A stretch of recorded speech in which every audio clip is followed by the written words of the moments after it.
നമസ്കാരം, മലയാളി വാർത്തയിലേക്ക് സ്വാഗതം. 140 മണ്ഡലങ്ങൾ. ഈ മണ്ഡലങ്ങളിൽ ചില മണ്ഡലങ്ങളിൽ വളരെ ത്രികോണ പോരായിരിക്കും ഈ നിയമസഭാ തിരഞ്ഞെടുപ്പിൽ നടക്കാൻ പോകുന്നത്. അത്തരത്തിലൊരു മണ്ഡലമാണ് വട്ടിയൂർക്കാവ് മണ്ഡലം. വളരെ സ്റ്റാർ സ്ഥാനാർത്ഥികളുള്ള, അതുപോലെ തന്നെ ഇത്തിരി മത്സരം കടുക്കും.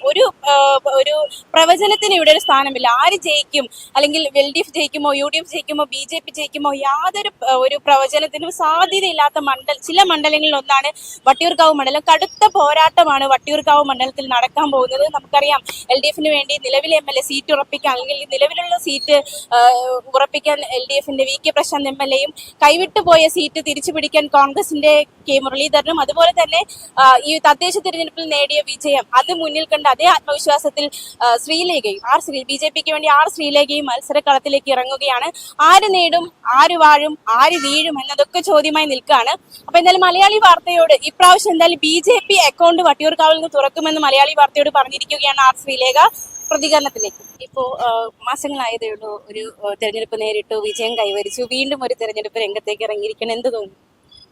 വളരെയധികം ചാരിതാർത്ഥ്യം തോന്നുന്നുണ്ട്. നന്ദിയുണ്ട്. ഭാരതീയ ജനതാ പാർട്ടി എന്നിൽ കാണിച്ച ഈ വിശ്വാസത്തിന് വളരെയധികം നന്ദിയുണ്ട്.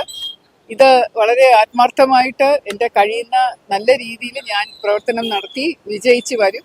അങ്ങനെയുള്ള ഒരു വലിയ ശുഭാപ്തി വിശ്വാസവും ഒക്കെ ഉണ്ട്. എത്രത്തോളം വിജയപ്രതീക്ഷയുണ്ട്? 100% വിജയപ്രതീക്ഷയുണ്ട്. യെസ്, 100%. ജനങ്ങൾ ചോദിക്കുന്നു, എന്തിന് BJP-ക്ക് വോട്ട് ചെയ്യണം? എന്താണ് മാഡത്തിന്റെ ഒരു മറുപടി? എന്തുകൊണ്ട് BJP-ക്ക് വോട്ട് ചെയ്യണം? എന്തിന് LDF-ന് വോട്ട് ചെയ്യണം? ഈ അഴിമതി, കറുത്ത ഭരണം, ഇതുപോലെയുള്ള കെടുകാര്യസ്ഥത, നശീകരണം തുടർന്നു കൊണ്ടുപോകാനോ? ഇതുപോലെ കഴിഞ്ഞ 10 വർഷമായിട്ട് നിങ്ങൾ കാണുന്ന ഈ വൻപിച്ച കടക്കെണിയിൽ കൂടുതൽ രൂക്ഷമാകാനായിട്ടാണോ? ഇതുപോലെ നാട്ടുകാരെ പറ്റിച്ചുകൊണ്ട് വൈറ്റ് വാഷ് അടിച്ച് നികുതി പണം വിട്ട് പ്രചാരണം നടത്തുന്നത് കൊണ്ടോ? ഇതുപോലെ കഴിവില്ലാത്ത കുറെ മന്ത്രിമാര് വീണ്ടും വന്നിരുന്ന് ഭരണം മുടിക്കാൻ വേണ്ടിയിട്ടോ? അതിനാണോ നിങ്ങൾ LDF-ന് വോട്ട് ചെയ്യേണ്ടത്? UDF-ന് നിങ്ങൾ എന്തിനു വോട്ട് ചെയ്യണം? കുറെ നാളായിട്ട് UDF-ന് വോട്ട് കൊടുത്തല്ലോ. ഇവിടെ രാഹുൽ ഗാന്ധിയെ പോലെയുള്ള ഒരു നേതാവിന്റെ, ഒന്നും അറിഞ്ഞൂടാത്ത ഒരു നേതാവിന്റെ കീഴിൽ യാതൊരു കാര്യവും ഇന്ത്യക്ക് വേണ്ടിയിട്ടോ കേരളത്തിന് വേണ്ടിയിട്ടോ ചെയ്യാത്ത ഒരു UDF എന്ന് പറയുന്ന ഒരു പാർട്ടിക്ക് ഇപ്പോ അതിന്റെ കൊഴിഞ്ഞു പൊക്കോണ്ടിരിക്കുന്ന അംഗങ്ങളുള്ള ഒരു ഇതുവരെ കാൻഡിഡേറ്റിനെ പോലും തീരുമാനിക്കാൻ പറ്റാത്ത അന്തർധാരകളും അങ്ങോട്ടും ഇങ്ങോട്ടും അടിയുള്ള ഒരു പാർട്ടിക്ക് വേണ്ടി നിങ്ങൾ ഇതിന് വോട്ട് കൊടുക്കണം. അതേസമയം നമ്മുടെ ഭാരതത്തിനെ കഴിഞ്ഞ 11 വർഷമായിട്ട് ഇപ്പൊ 12ാമത്തെ വർഷം ലോകരാഷ്ട്രങ്ങളുടെ മുന്നിൽ ഏറ്റവും ഉന്നതിയിൽ നിർത്തിയിരിക്കുന്ന ഒരു നരേന്ദ്രമോദിജി നേതൃത്വം നൽകുന്ന ഭാരതീയ ജനതാ പാർട്ടി മാത്രമാണ് ഭാരതത്തിൽ എന്തെങ്കിലും വികസനം കൊണ്ടുവന്നിട്ടുള്ളൂ. ഇപ്പൊ അവിടെ ഭാരതം ഇപ്പോ ലോകരാഷ്ട്രങ്ങളിൽ 4ാമത്തെ സ്ഥാനം സാമ്പത്തിക രാഷ്ട്രമായിട്ട് നിൽക്കുന്നു. എന്ത് കാര്യത്തിനും ലോകങ്ങളുടെ നേതാക്കന്മാര് നമ്മുടെ ഭാരതത്തിനെ മാനിക്കുന്നു. ഒരു ഭാരതീയനാണ് എന്ന് പറഞ്ഞ് എവിടെ പോയാലും അതിനുള്ള ഒരു ബഹുമാനം നമുക്ക് കിട്ടുന്നു. ഈ ഒരു പദവി നരേന്ദ്രമോദിജി ഭാരതത്തിന് കൊണ്ടുവന്നെങ്കിൽ ഭാരതീയ ജനതാ പാർട്ടി നേതൃത്വം നൽകുന്ന മറ്റ് സംസ്ഥാനങ്ങൾ വികസന പുരോഗതിയുടെ പാതയിൽ മുന്നേറുമ്പോൾ കേരളം മാത്രം ഇരുട്ടി കടന്നുകൊണ്ട് ഇനി വീണ്ടും മറ്റു പാർട്ടികൾക്ക് കേരളം വോട്ട് ചെയ്യണോ, അതോ ഭാരതീയ ജനതാ പാർട്ടിക്ക് വോട്ട് ചെയ്തുകൊണ്ട് നമ്മുടെ നാടിനെയും പ്രകാശത്തിലേക്ക് നയിക്കണോ? അതുകൊണ്ടാണ് ഭാരതീയ ജനതാ പാർട്ടിക്ക് വോട്ട് ചെയ്യണം എന്ന് പറയുന്നത്. ശത്രുക്കൾക്കെതിരെയുള്ള പ്രധാന ആയുധങ്ങൾ എന്തൊക്കെയാണ്? ശബരിമല സ്വർണ്ണക്കൊള്ളയൊക്കെ ഒരു ആയുധമാക്കി മാറ്റുമോ ഈ ഒരു പ്രചരണ കാലത്ത്? തീർച്ചയായിട്ടും അത് ആയുധമാക്കേണ്ട കാര്യമില്ല, അതാണ്. കാരണം അത് ശബരിമല കൊള്ള എന്ന് പറയുന്നത് സമൂഹ മനസ്സാക്ഷിയെ ഞെട്ടിപ്പിച്ച ഒരു വലിയ സംഗതിയാണ്. നമ്മുടെ ഭഗവാന് പോലും, അമ്പലങ്ങളിൽ പോലും ഒരു സുരക്ഷയില്ല. അതിൽ നിന്ന് പോലും സ്വർണം കട്ടെടുക്കും ഇവിടെയുള്ള ആൾക്കാർ എന്നുള്ള ഒരു ചിന്ത എന്ന് പറയുന്നത് നമ്മുടെ മനസ്സാക്ഷിയെ മരവിപ്പിച്ചിരിക്കുന്നതാണ്. അത് ഒരു പാർട്ടിയല്ല ചെയ്തിരിക്കുന്നത് എന്നറിയാം. ഇതിന്റെ ഏറ്റവും മുഖ്യ പ്രതിയായിട്ടുള്ള ആൾക്ക് ഇരു പാർട്ടികളിലും സോണിയാഗാന്ധിയായിട്ടും മറ്റു പല MP-മാരുമായിട്ടും വളരെ അടുത്ത ബന്ധമുണ്ട്. ഇതുപോലെ ഇവിടെ ഇരിക്കുന്ന ദേവസ്വം മിനിസ്റ്ററായിട്ടും ദേവസ്വത്തിലുള്ള ആൾക്കാരായിട്ടും മന്ത്രിമാരായിട്ടും വളരെ അടുത്ത ബന്ധമുണ്ട്. അപ്പൊ അങ്ങനെയുള്ള ഇരു പാർട്ടികളിലും ബന്ധം വെച്ചുകൊണ്ട് നടക്കുന്ന ഒരു കൊള്ള തീർച്ചയായിട്ടും അതൊരു വലിയ കാര്യമായിട്ട് ജനം മനസ്സിലാക്കണം.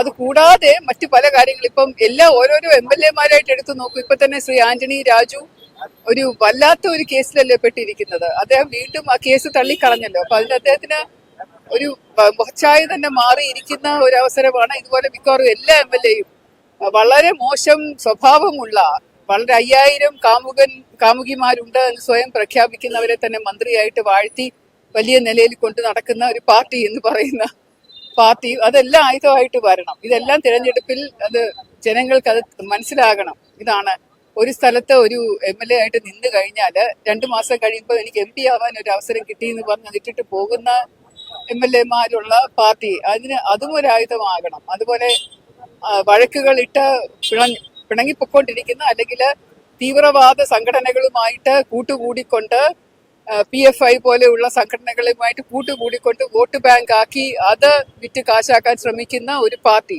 ഇതെല്ലാം ആയുധമാകണം. ഈ ശബരിമല യുവതീ പ്രവേശന വിഷയത്തില് സർക്കാർ എടുത്ത നിലപാട് അത് യു ടേൺ അടിച്ചിരിക്കുകയാണ്. അപ്പോ ഭക്തരെ അടുപ്പിക്കുക എന്ന ലക്ഷ്യത്തോടെയാണോ യു ടേൺ അടി? എന്ത് തോന്നുന്നു?